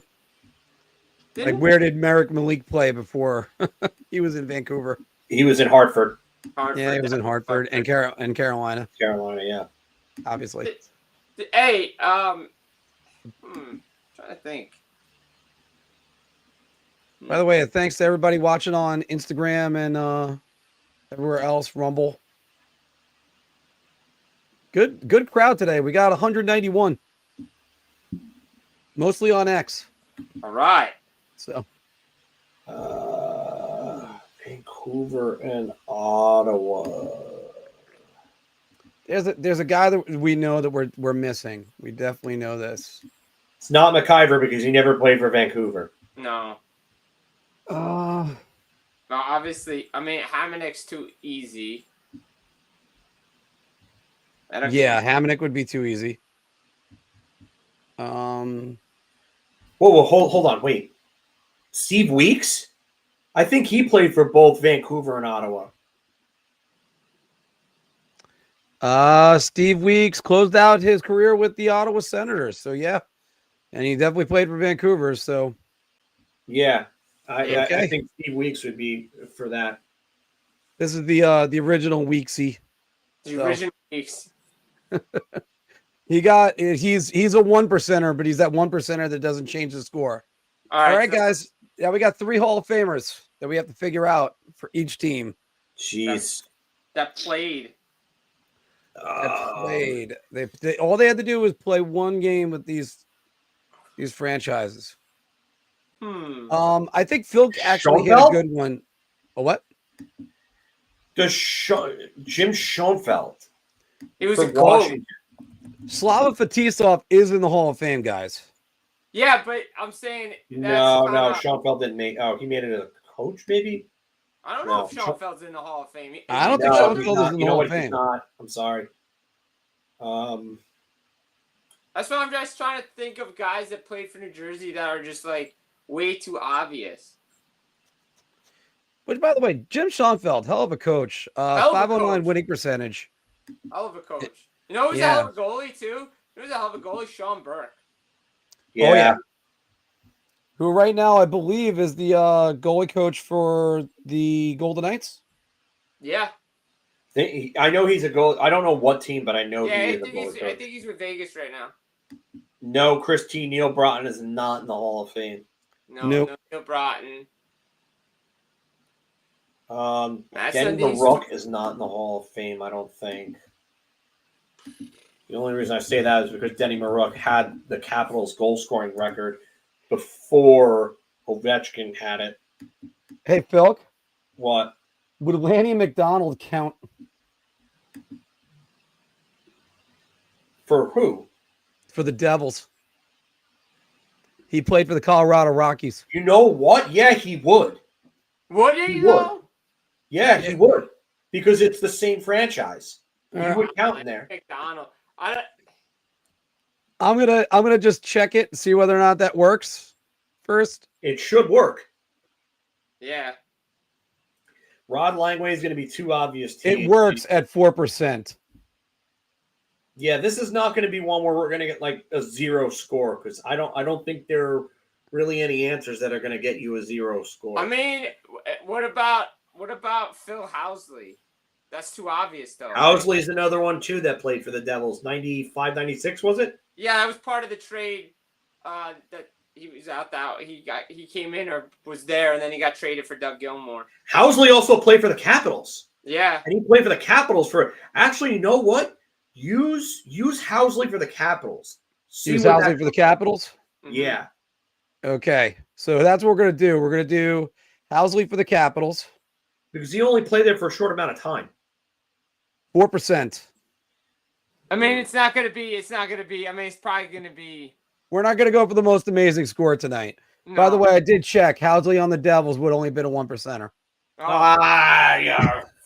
See? There's definitely a capital we're missing. We'll check the stats on it in a minute, guys. And then shortly after that, I got pot pie and some dinner coming. Yeah. I'm gonna eat too soon. Yeah. Okay. So let's go. All right. Vancouver. Didn't Igor Larionov play in Vancouver? Yes, no. he did. He did? He did. He started his career in Vancouver with the NHL. And then he went to San Jose, then he went to Detroit, right? Yep. I don't know what that'll get you, but You know what? I kind of like it though. Igor Larionov also finished his career with the Devils. Yeah. I forget all about that. I really do. Yeah, he actually played really good for New Jersey. Larionov, 4%. I mean, like you said, you're not going to get the most unique score. And his picture is in a Devils jersey. How funny is that? Yeah. All right, so what would you do for the Devils? Doug Gilmour? You could go Gilmour. You could go Stastny. You could go... I like Peter Stastny. I like Stastny there. Because I think a lot of people... Oh, that's right. He's a Peter with an E with 2 E's. Yeah, State of Survival Bury's in the Hall of Fame. Yeah. 14, that's not bad. 14 is not bad. We usually do a little bit better. All right, let's go with these first. 0. That one was tough, though, to do 0. So, on the stats, first off, Adam Oates, 26%, the most popular answer on the Hall of Fame ones for them. Gardner, 24%. But let's get all the way to the bottom. You know what, guys? We weren't going to escape it for the Capitals. Larry Murphy, 4.1%. Wow, yeah. And Dino Ciccarelli, 5.6. So, yeah, wow, that was the on lowest both of for, those. yeah. Yeah, that was it. That was the lowest one. And speaking of which, Igor Larionov got us the lowest one here. That's 4% right there. I know with the Devils, Housley got a 1%er, and he would have been the lowest number. Yeah. Larionov also would have been there. Slava Fetisov, you guys were on the right track with that one. With 1.9, which was one of the other ones we had trouble with. Well, with the Devils in Ottawa, there was definitely some other ones. Bruce Gardner. Oh, and Freddie Clausen. Yeah.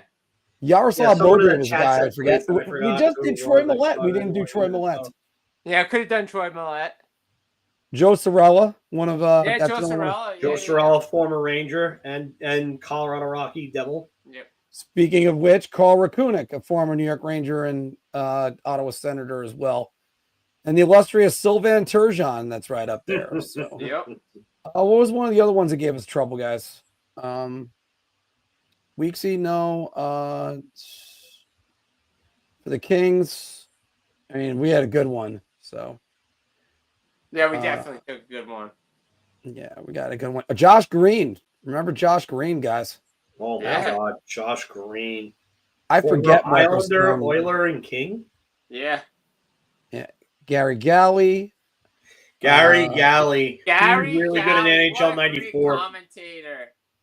Gotta love Gary Galley. I used to confuse Gary Galley and Zarly Zalapsky a lot. So how do you confuse the two of them? I think it was the alliteration and the fact they were both defensemen. That was back in the Sega Genesis days. Zarly Zalapsky is probably the greatest name in sports history, and you're confusing him with Gary Galley? Yeah, well, I think I do have to say, ZZ, that he also would have a great nickname for that one. Hey, Phil, former Islander Jeff Tambellini would have counted for the Kings and Vancouver. Oh, man. Jeff Tambellini. Well, Anthony would have gotten that one. Jeff Tambellini because he's an Islander. Probably would have gotten that one. And Josh Green. Yeah, he probably would have gotten that one too. Yep. Well, Josh Green in that illustrious Zygmunt Palffy trade. And you mean the one that went through as opposed to the one that was denied because James Dolan tried to oh no, sorry, it was ITT because it was still Checkins at that point. Tried to basically trade TV rights in a hockey deal. Yeah, Zygmunt Palffy between the Rangers and the Islanders, and they didn't want to do it. If only. And I'll just mention these names for the Devils and the Kings. Oleg Tverdovsky. Oh, you did Pat Conacher. How can I forget that? Tverdovsky was he was a cup winner with you guys in 03, right? Yeah, he was part of the Anaheim deal that sent Sikora out. Brought Jeff Friesen in. And who'd have thought you get both those guys playing each other in the finals? You know what's funny? Jeff Friesen is one of those guys that's really overlooked. He's actually a good player, but he's one of those guys that actually would make a killing in today's game. Oh, absolutely, 100%.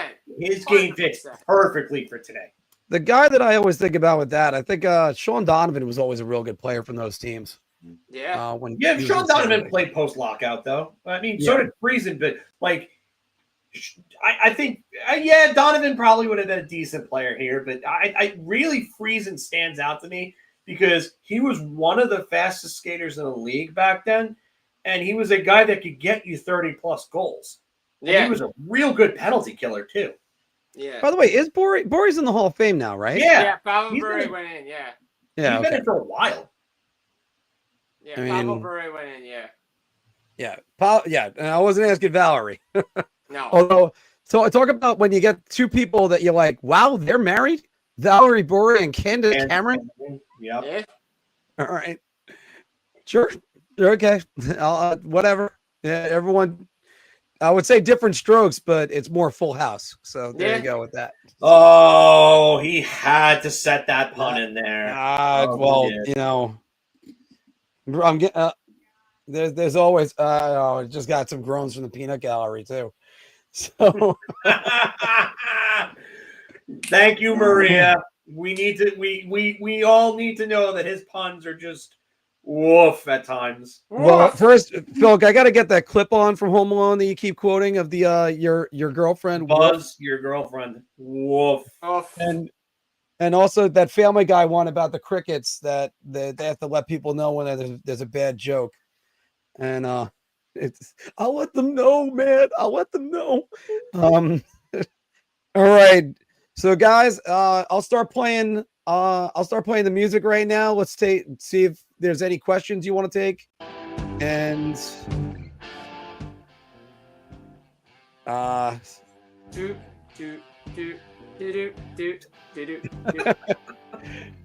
I'm here for whatever you need from Maria Williams.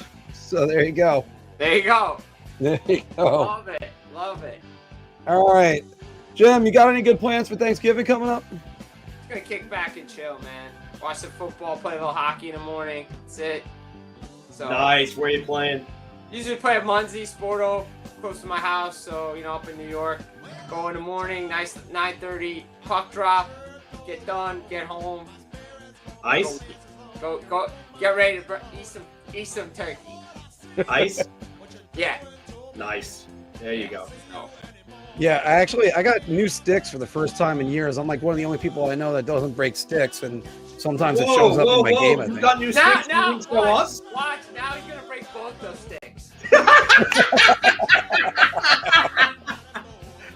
That would be my luck. Just saying. But one thing you're saying 9:30 in the morning. You're gonna be doing that. I'll be fast asleep still because I'm gonna be working the night before at Boss Croakers. So that's always a disaster of a night. So yeah. All I'm gonna say about that, it's always gonna be busy. We're gonna have a quick show and then I'm gonna run out when I got that going.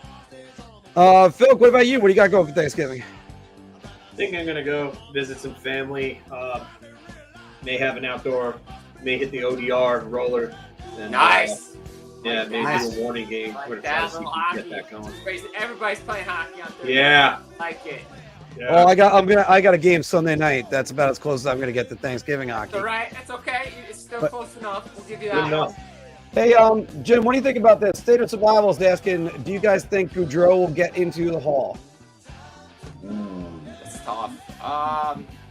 Maybe eventually. I'm not sure. Be tough. I think they might do it. I think they might do it. But again, not right away. But I think they may do it. Phil? They may. I don't know if definite. I'm for it. I don't know if he will or not. He's just shy of a point per game for his career. The other thing I would say is that he made the All-Star team in 11 years. He made 7 times. He's got one of the highest scoring seasons of an American-born player ever. And he has a Lady Byng trophy to his name as well. I would love to see it. I don't know. Does his NCAA championships play into that a little bit? Remember, it's the Hockey Hall of Fame now. The So- NCAA does.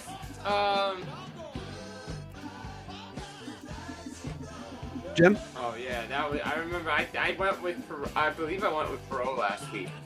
Oh, okay, yeah. Oh, I'm sorry. I was still going with that other I do think the World Junior and the Hobie Baker, and then obviously the college championship will play a factor. He's played internationally too for Team USA, so that'll definitely factor in. Oh, like you said last week, Arjun and McGilley, quadruple gold club. Yeah, exactly. Like, how is he not? Like, that one is still a mystery to me. And there are only 3 players in the history of the NHL to score 400 goals, 1,000 points, and be in the quadruple gold club. And I think it's Sakic, Crosby, and McGillney. Yeah. Yeah. And Sakic's in the Hall of Fame. Crosby will be in the Hall of Fame. And we don't know why McGillney's not in there already. Yeah. Goudreau, by the way, U18 silver medal in 2010 at World Juniors. World Junior gold in 2013.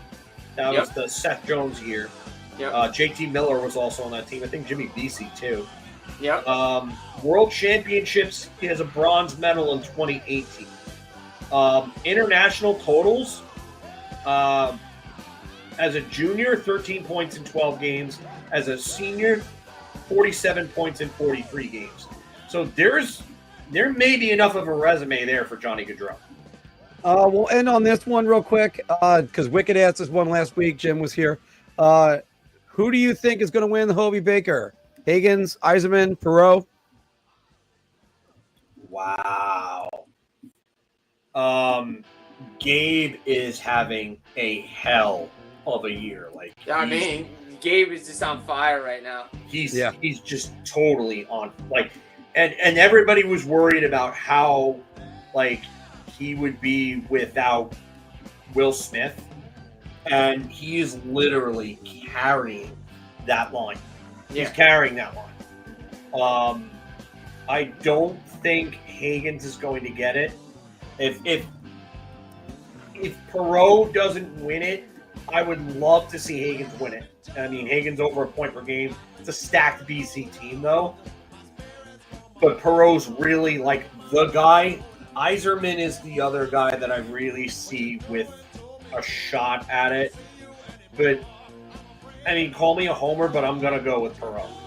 Perot's numbers are a little better right now.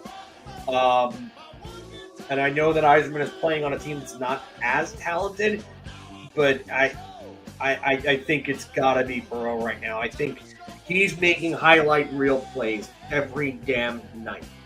And he just had a goal and 2 assists the other night against Providence. His breakaway goal was great. His pass to Ryan Leonard was amazing.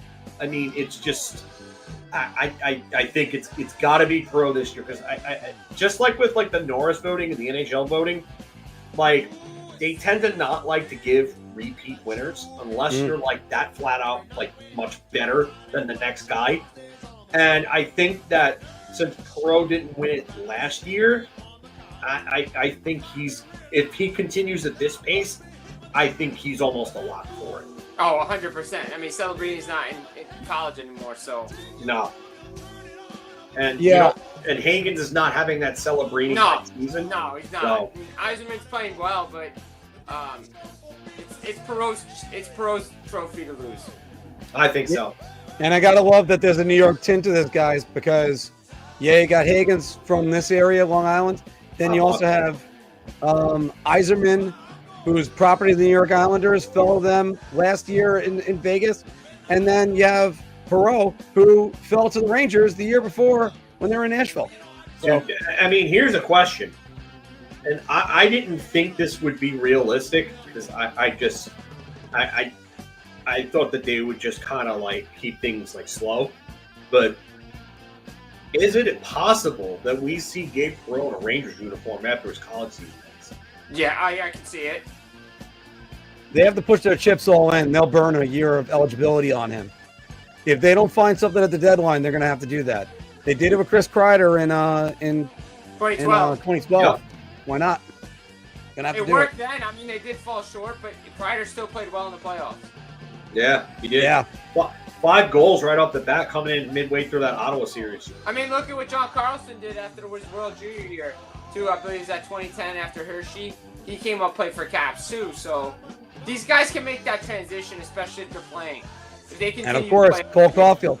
Yeah, these guys can do it. So that 2010 gold medal game between U.S. and Canada is one of the greatest hockey games I've ever seen in my life. Awesome game. Awesome. What a game. Who got stopped before it went back the other way for Carlson to get the winner? I'm trying to remember that. I think Everly got stopped. Yeah. I think it, yeah, you know what? I think it may have been Jordan Either Everly. him or Hall, one of those guys was out there. Jordan Everly, Mr. International Competition in big games. Yeah, he was a gamer at that level too, man. He was. I mean, it's so funny that like his career just ended up not being what I thought it would be. But he's still a good player.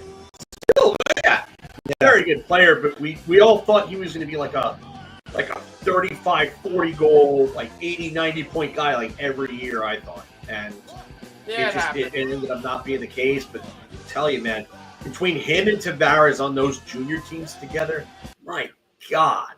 Mm-hmm. That was all right, guys. That was awesome. Well, we're gonna cut it off right here, guys, and it's a hell of a show. Jim, thanks for joining us yet again. Yes. Can't wait for the next time when you're the guest or the guest host. We could always use you on for another time as well. Yeah, definitely. There's a lot of good hockey we got to look forward to. Tomorrow, Rangers versus the Flames. I'm too old for these West Coast trips. Devils play Carolina tomorrow. Yeah, that's gonna be a good game. Yeah, that's gonna be a good game, and then the Rangers get them later on. So, you're gonna see two powers in that division go tooth and nail. Yep. Well, very big measuring stick for New Jersey. Oh, 100% because agree with Hondo. that. 100% agree with Hondo. that. Find out where they are right now. But guys, once again, Eberle is one of the best, if not the best IHF. He's got a hell of a resume. Yeah, he does. He does. Well, whenever Canada needed a goal, they got him. But guys, thank you very much, everybody. We will see you next week.